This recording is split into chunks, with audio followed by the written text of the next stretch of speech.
All right. Good afternoon, everyone. I'm Josh. I'm going to tell you about orbital optimization. I think this will probably be better if you guys interrupt with questions. I don't think I can see what's going on online, so maybe Paul can handle that. All right, so just as a bit of motivation, everybody in this room, I'm sure, is familiar with their Slater-Jastrow wave function. This is our sort of vanilla QMC ansatz. It's simple and it's common, right? And it works pretty good for a lot of things, but one of the challenges is that the ultimate quality, the variance of that wave function is ultimately controlled by the nodal surface of this guy.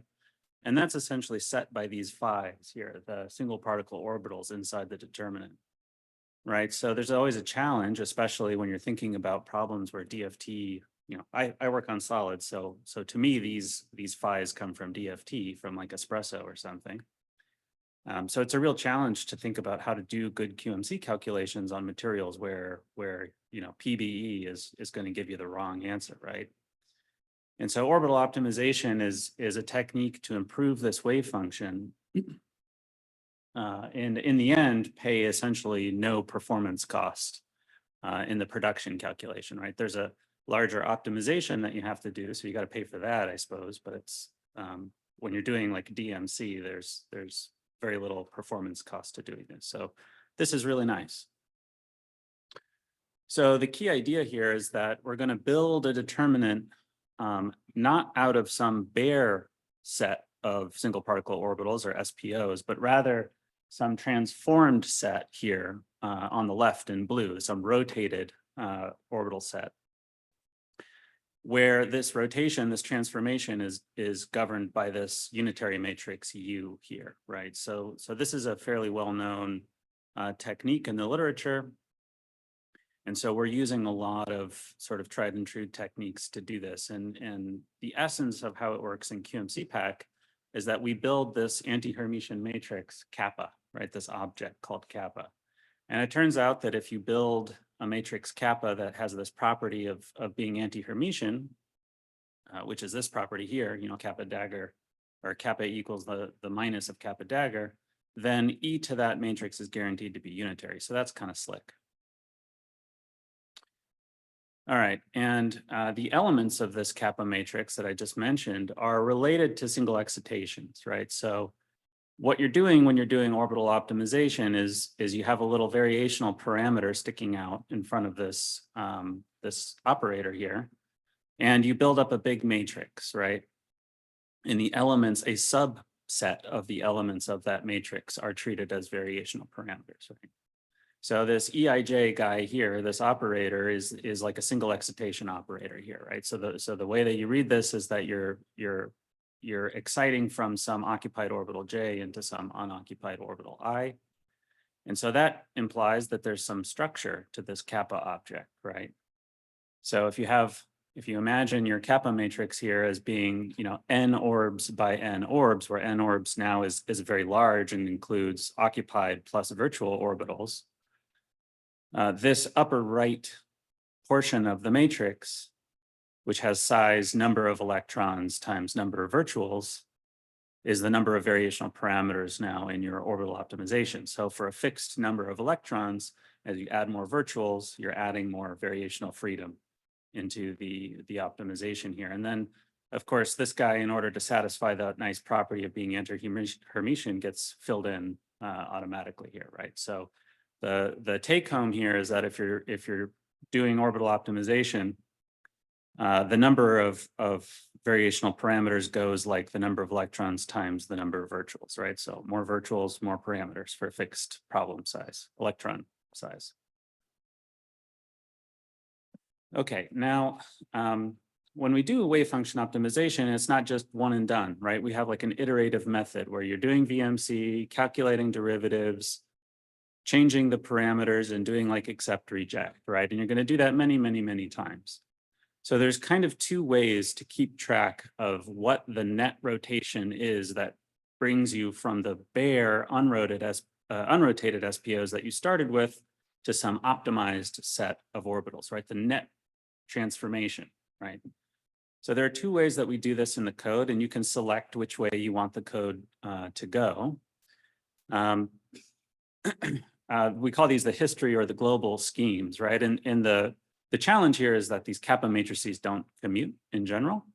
And so you can't just sum up all of the kappas to get the final thing. You have to look at the final successive multiplication product of all the intermediate kappa matrices to get the net rotation or the net transformation.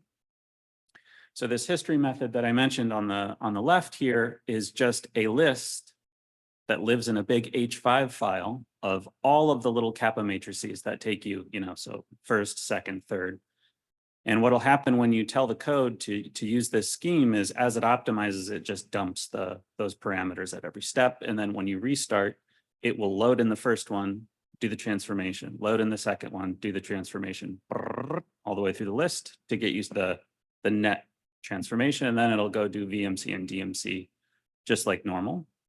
Or you can do a single transformation, which is the net transformation. This is called the global scheme, right? So the idea here is that at every new set of parameters, you have some updated dense matrix that gets you from the bare orbitals to the current set of orbitals here. So the advantage of this technique on the right is that you only do one operation, right? It's one matrix multiply. Let's see here. Yeah, so there's both schemes in the code. That's why you want to care about this because storage might be different for one or the other depending on the problem size. They're totally equivalent. Global is the default. So this is kind of something you can just play with and see what you prefer. The one downside, I didn't write it down, but there is something to mention. Because you only do one rotation here, this is faster on startup. This one, you have to sit there and crunch through every single one. So, this could take 30 minutes or something, which is not a big deal if you're doing QMC, but there's a difference there. All right, so in terms of input files, the way you turn on orbital optimization is really simple. And what it looks like is something like this here. So I'm showing you a portion of a wave function input XML block. And the big change here is you see this new object called rotated _ SPO set.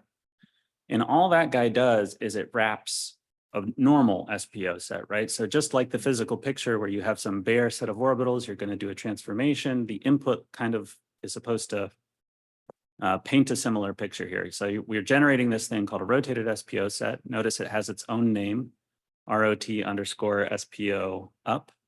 And we specify the method. In this case, we're going to use the global rotation. So this will always write a single object that we apply once, right? So there's some details inside this SPO set like normal. The crucial thing here is that now we specify the size to include lots of virtuals, right? So if you run a rotated SPO set, you need to make sure that you've got virtuals in here. So you got to make sure that the size is bigger than the number of electrons. And then we're doing this for both, the ups and the downs here. And then in the determinantal section of the wave function, you see that we're building Slater determinants out of these rotated SPO objects, not the bare objects. So if you do this, but then pass in the bare SPO set, you won't get rotations, right? You got to have both pieces. Okay, so that's pretty simple. That's literally all you got to do. And I'll show you how to run that in a second, but then suppose you've already done your optimization, you've got orbital optimization on, life is great, the energy went down, the variance went down, you're very excited. Now you want to run DMC on it. It's even easier. You do the same thing, rotated SPOs, blah, blah, blah, just like before. And you build your determinant with rotated SPOs, just like before, blah, blah, blah. There's a Jastro in here, but I ignored it because, who cares about that for the purposes of the rotations. And then you just have this extra line, override _ variational parameters, blah, blah, blah, and you point to this vp.h5 file. These files get generated for you through the optimization.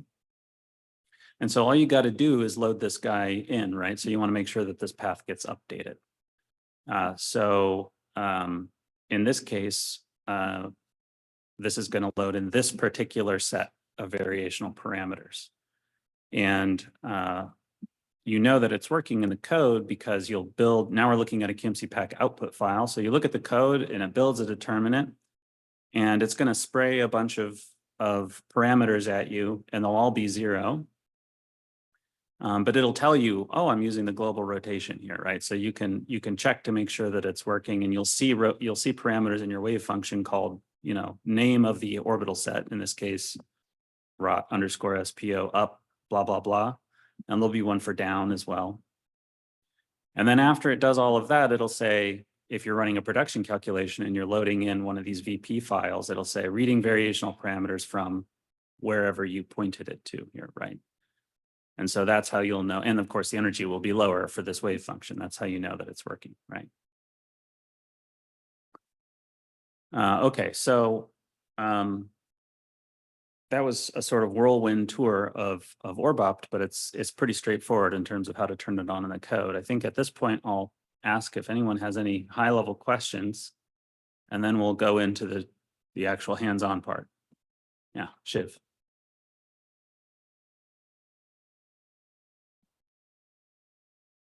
Thanks. Can you collect like a one-body density matrix in the rotated SPO basis? Because like, can I just use this like a normal SPO set? I haven't tried that, but I don't see why not. Okay, awesome. Thanks. That was a good question. I think it works. So Josh, since the that anti-Hermitian matrix had zeros in the occupied blocks, I was wondering, is it possible for the approach to take an orbital that's occupied in the ground state, in the provided ground state, the initial state, and have it be unoccupied at the end of the optimization? Or is that something that's a restriction due to the form? I don't know that I've ever looked at the net kappa in that much detail to see what that would actually do. So I don't know. So I have a question, and it's about which optimizer to use. We have a whole buffet of optimizers in the code for, historical reasons of what's being tried. And then we're mostly using, I think, the one shift optimizer. That seems to be, good for standard Jastra optimization, at least. So what is understood about the effectiveness of different optimizers? What would you advise people to use? So everything in this tutorial is using one shift only, which is the default. There is I tend to make it a little more conservative than the default out of the box one shift optimizer. And the tutorial inputs reflect that, but you can kind of do, normal optimizations. You don't have to do anything super bespoke in order to get orbitals to optimize with one shift. The only thing I would say is that in general, you probably want to start with an optimized Jastra. Generally speaking, if you have a 0 Jastro for your 2-body and start from scratch with orbital optimization, that can work sometimes for simple things, but it's probably not guaranteed to work. But if you start with an optimized Jastro and turn on orbital rotation, that should be pretty stable in my experience across a bunch of different systems. Thank you. Daniel, do you have a question? No. I think you're good to continue. Okay, great. So we're going to do the carbon dimer. That's the tutorial problem. And there's sort of two problems that we've included here. One is to just run orbital optimization with a couple different number of virtuals to show you how the energy depends on the number of virtuals. Guess what? Adding more virtuals means lower energy. And then the second one, which there's definitely not time to do today, is a full binding curve of the C2 dimer with Orbopt here. Okay, so if you look in the orbital optimization directory, there's this folder called convergence. There are PySCF orbitals and inputs waiting for you there if you want to run PySCF, but the wave function is also sitting in there. So if you just want to cut straight to the QMCPACK, you can go to this directory, this _QMCOpt guy, and you can run QMCPACK in each of the directories here, which have different numbers of orbitals here. I think there's just two, a small number of virtuals and then a much larger number of virtuals. And then what you should get after having run both of those is something kind of like this. So this is the VMC energy on the y-axis, an optimization step on the x-axis here, right? So in gray is our normal Slater-Jastrow wave function here. So you get a particular energy and a particular variance for this guy. And then, as you can see, you turn on Orbopt and lo and behold, the energy goes down. Similarly with the variance, you can see we took a bad step here somehow, but it recovered. So, and this is with more or less default one shift only settings. So there's not a lot of magic here. Can I jump in with a question? Yeah. So is this like one MPI, 8 threads running on a laptop, or is this running on a big cluster? This output was generated on my laptop yesterday at the workshop. So it took less than a day. Maybe, I think the 27 orbital set was maybe an hour and a half to do 48 or 50 optimization steps. So it's not bad. And that's about a 1 millihartz error bar. So not bad. Okay, and then just to show for completeness, we've also got DMC energies here. And so you can see, the gains that you're getting at the VMC level translate very nicely to DMC as well, right? Okay, so I think maybe at this point, I could try to do it live. Oh my goodness.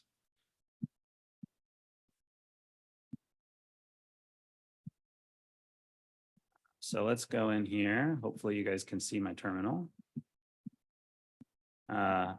So I've included this crummy bash script, which you should edit liberally to satisfy whatever machine that you're on.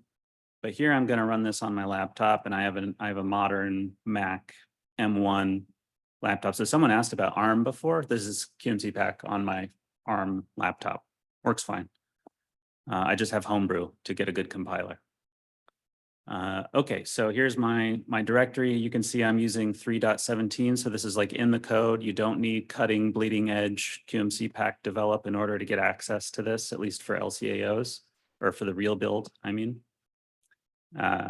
And then we're going to copy in some files. So you can see we've got a pseudo potential, and here's our wave function .h5. So we're just going to copy that in, and then we're going to run QMCPACK on this input. Before we do that, let's look at the input file. All right, so again, this is all kind of standard boilerplate stuff. You can see one thing to highlight is that we're using the batched driver here. So we have driver version batched. And then let's cut down to the wave function, which is where we care about. So we're pointing our SPO set at that set of orbitals. And then we have this rotated SPO set guy that we're going to build. And in this case, we have 27. Now, we have 4 ups and 4 down electrons in this problem. So that means in each SPO set, there's 27 minus 4 virtual. So there's 23 virtual orbitals in this case, right? And then we build our determinant out of this guy, and then there's a big Jastrow down in here, right? And notice that these are all going to be optimized. So optimize equals yes for all of these. This Jastrow has already been optimized, so I'm taking my own advice by doing Orbopt starting from a well-optimized Jastrow. And then in the optimizer, which Paul asked about, you can see we're doing batched one shift only here. So here's one shift only. We've got not quite default settings, but not far from default settings here, right? So I did this with totally default settings, and it's a little noisier, but it also converges faster. So it's just a question of what you want. I've judiciously chosen these parameters to give you something like a 1 millihartz error bar, but you can play around with these to your heart's content. Okay, so if we run this, that's going to do nothing because it's going to sit there crunching away on QMCPACK. So let's see if we go in here.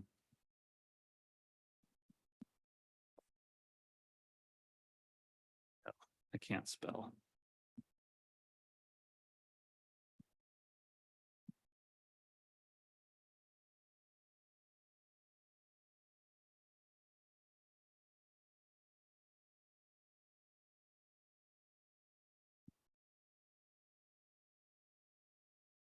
All right, so it's now crunching away.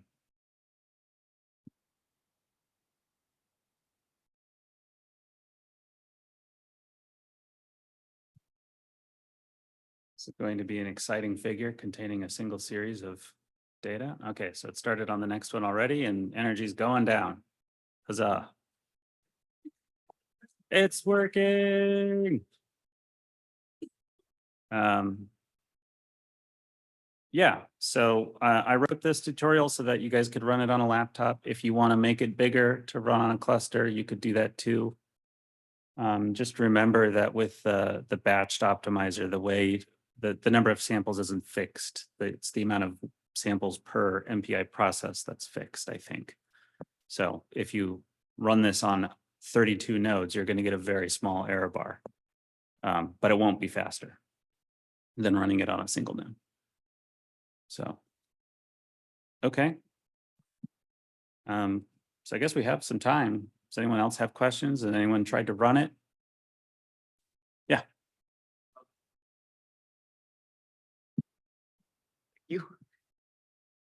I was just wondering, so this example has like 500 some, 800 parameters? What's the limit? How many parameters can we optimize with That's a orbital great optimization? question. In principle, you know, how much memory does your computer have and so on and so forth. Well, there must be a limit by the optimizer too. We're I- using linear method, right? That's right. I don't really know where that limit is. I've done up to almost 10,000 parameters with one shift and it works without working very hard. Okay, great. But I Yeah, don't know if that's the ceiling or if it's higher, or it probably also depends on the details of the problem. Okay. And the second question is, how do you choose the number of samples? What's the recommendation? I chose it based on the error bar that I wanted. And, you know, probably like for Jastro, you know, like 10 millihartrees is like a tiny error bar, right? Because if you're starting from 0, you're going to gain like hartrees of energy by adding a Jastro. Oh, so this doesn't have anything to do with like the number of parameters you have? Oh, well, of course, as you add more parameters, you probably want to have more samples so that you're getting better sampling of those parameter derivatives. But Mhm. in this case, I just chose a combination that gave me a 1 millihartree error bar. Okay, And that's probably overkill, actually. okay, thanks.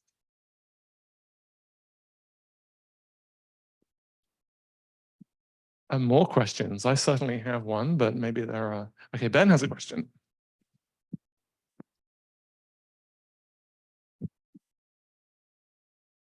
So I saw that you mentioned something about, like, of course, you have to have virtuals included on top of your occupied number of orbitals. Is there a certain like threshold minimum number of virtuals on top of that you need, or one? Okay. Is there a more optimal amount, or? So some of it is probably guided by intuition. Like suppose, you know, I typically think of solids. So suppose you had like a transition metal oxide, right? And so you know, and you did PBE to make your wave function. So you know all the states around the Fermi energy are going to be trash, right? And maybe you even got a metal and you know it's an insulator. So maybe you have some intuition like, oh, the first 10 states I know by looking by intuition, right, are the D states that I care about. I should probably have those. That's probably where most of my energy gain is going to come from. But other than that, you know, more is better. Okay, thank you. More questions. I should elaborate on that. At the moment, Orbopt is sort of on or off. It's binary. So you can't say, oh, I know through outside expert information, these 10 states are the ones that matter. Just rotate these 10 states. So, you know, if you know that the 99th state is the important one, you have to include everything between there and in that state at the moment. So it's a bit crude in that sense, in that you don't have fine grained control. It's all or nothing. So you just add more states. Other questions?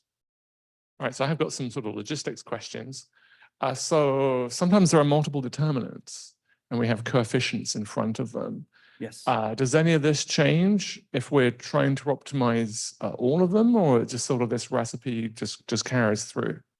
Do you mean doing multi-determinant orbital optimization? Yeah, if we want to do orbital optimization and determinant coefficients at the same time, does anything here change? I mean, I think the answer is no, but I wanted to check. I talked to Mark about this over lunch, actually, and I think the answer is essentially no. But I have not actually done that myself, so I can't say. All right. And so this is an LCAO example. The splines are being worked on. Could you say a little bit about their status and what you project going forward? Yeah. Pardon me.